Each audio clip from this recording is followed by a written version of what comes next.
Apa kabar semua jamaah? Alhamdulillah. Mudah-mudahan musibahnya segera berakhir.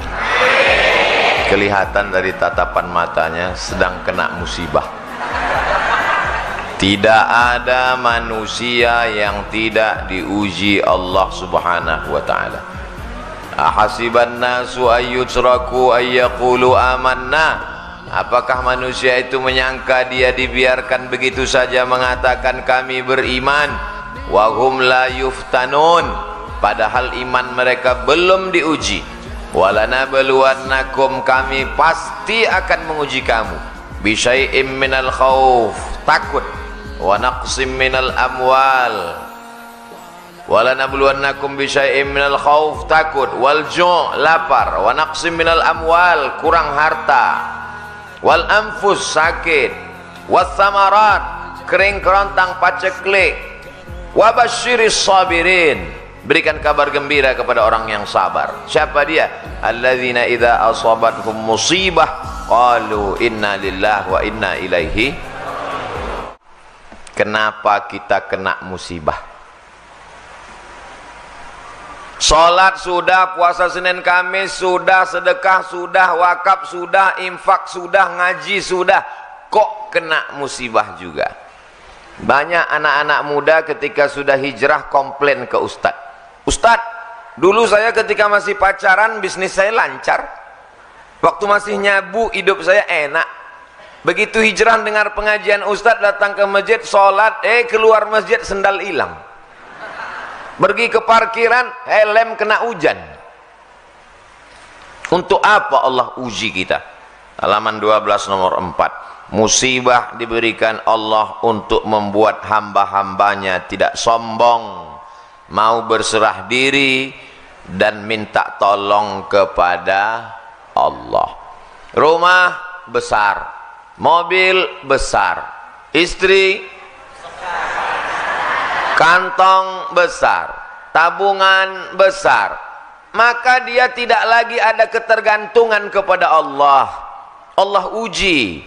Nabi Musa alaihissalam tinggalnya di istana Fir'aun, penuh. Akhirnya Allah buat skenario bagaimana supaya dia keluar dari istana Fir'aun. Ada dua orang yang sedang kelahi, dilerai, dipisah oleh Nabi Musa, ngotot juga, ditinju Nabi Musa, mati. Kebetulan yang mati ini adalah rakyatnya Fir'aun. Ngamuk, terusir. Di saat terusir dia ingat kepada Allah. Nabi tidak pernah lupa pada Allah. Sedangkan Nabi saja pun diuji Allah. Apalagi kita yang tidak ada apa-apanya dibandingkan dengan Nabi. Nabi Ibrahim alaihissalam terusir dari kampung halamannya, dikejar-kejar. Dia masuk ke dalam tempat ibadah kafir musyrik, dihancurkan berhala-berhala, mereka kejar, dinyalakan api unggun oleh Namrus, harriquhu, bakar dia.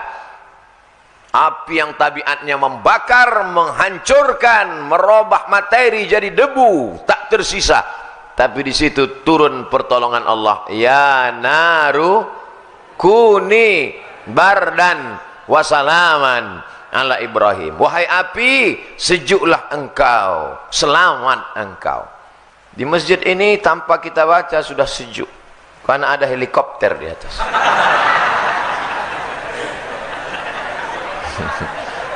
Masya Allah, saya heran, kipas anginnya sudah besar kok terasa panas. Baru ingat, rupanya tadi saya makan durian, dikasih sama panitia. Jadi ibu bapak, tolong mohon maaf nanti kalau suara saya terdengar terlalu menggelegar. Beda sama moderator, dia slow sob, karena tadi makannya cuma agar-agar.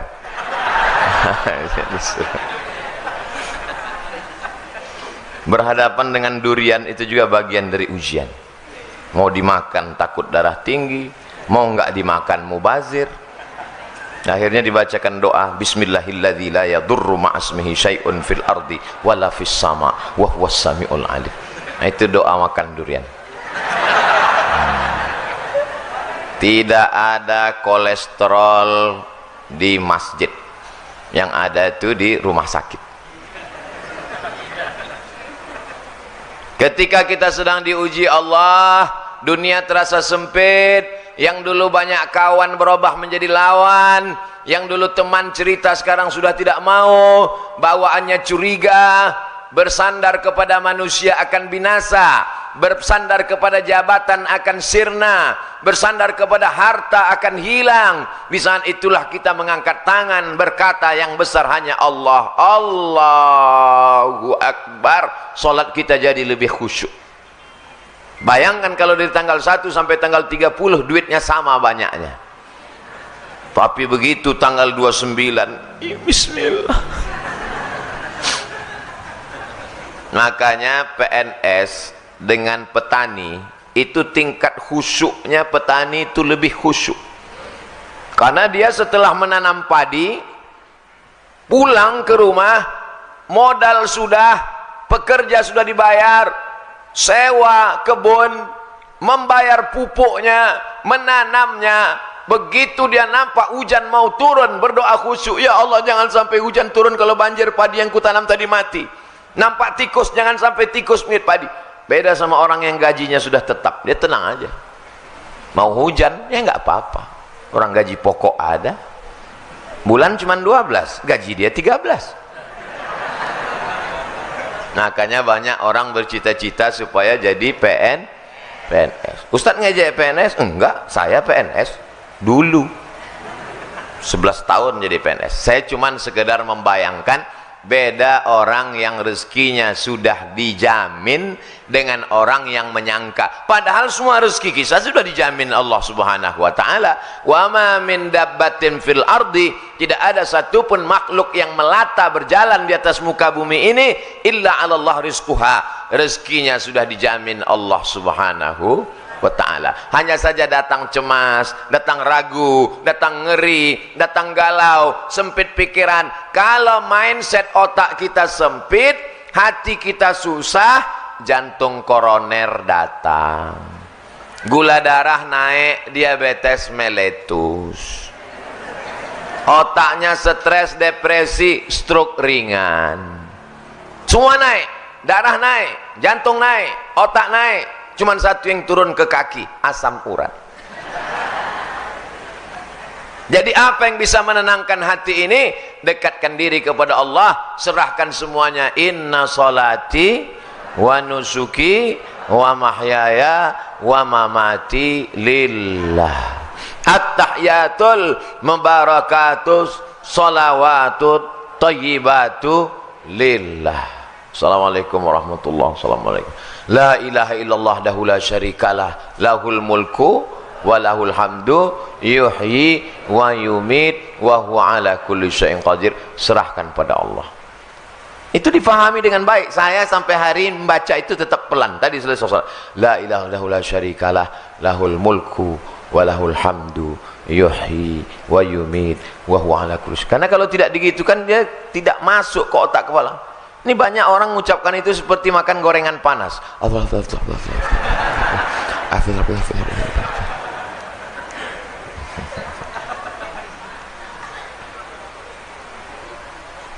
Bapak Ibu sudah makan? Alhamdulillah. Belum? Musibah. Halaman 15. Ada orang mancing ikan, dua grup, dua kelompok, kelompok A, kelompok B.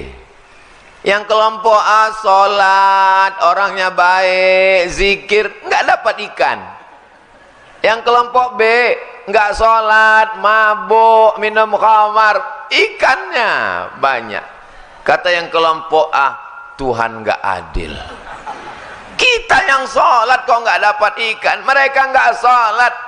Dia lupa bahwa yang sholat diuji kesabarannya, sedangkan yang tidak sholat sedang dipermainkan dengan istidraj, bukan istidraj. Diuji dengan istidraj. Pak Ustadz, dulu saya sebelum hijrah bisnis saya lancar-lancar aja. Sekarang setelah hijrah ini sulit, susah. Dulu diuji dengan harta, kau tidak lulus. Sekarang diuji dengan kesulitan pun kau tak lulus juga. Memangnya Allah tidak tahu kalau kita ini layak atau tidak layak menjadi penghuni surga? Allah tahu. Lalu kenapa dia uji kita? Dia mau ngasih tahu diri kita untuk kita sendiri paham. Oh, sesungguhnya aku ternyata enggak lulus jadi penghuni surga. Allah Maha tahu. Wa na'lamu ma tuwaswisu bihi nafsuh. Kami tahu apa yang berbisik-bisik dalam hatimu. Akhirnya kelompok yang sholat tadi enggak sholat subuh. Begitu enggak sholat subuh, mancing, langsung dapat ikan, dan perut ikannya dibelah, ada permata di dalam. Tuh, ternyata kalau enggak sholat dapat rezeki. Tapi ada satu yang ingat dia, Allah sedang menguji kita. Dia serta sampah permata, sampah dunia. Kenapa dia buang? Karena kita mendapatkan ini dalam keadaan kita meninggalkan perintah Allah Subhanahu wa ta'ala. Buangkan, mancing sekali lagi, sholat, taubat, mancing sekali lagi, dapat ikan yang lebih besar, permatanya lebih besar. Allah mengganti kesabaran. Sabar bukan berarti hanya sekedar menahan diri, tapi sabar. Banyak orang menyangka sabar ketika nahan diri dari sakit. Sabar ya, ini sabar paling tinggi. Sabar ketika mendapat ikan ada permata dalam perutnya, dalam keadaan tidak sholat. Inilah sabar yang paling berat. Datang orang ke rumah kita bawa uang 1 koper, mau nyogok kita. Kira-kira sabar nggak? Diam.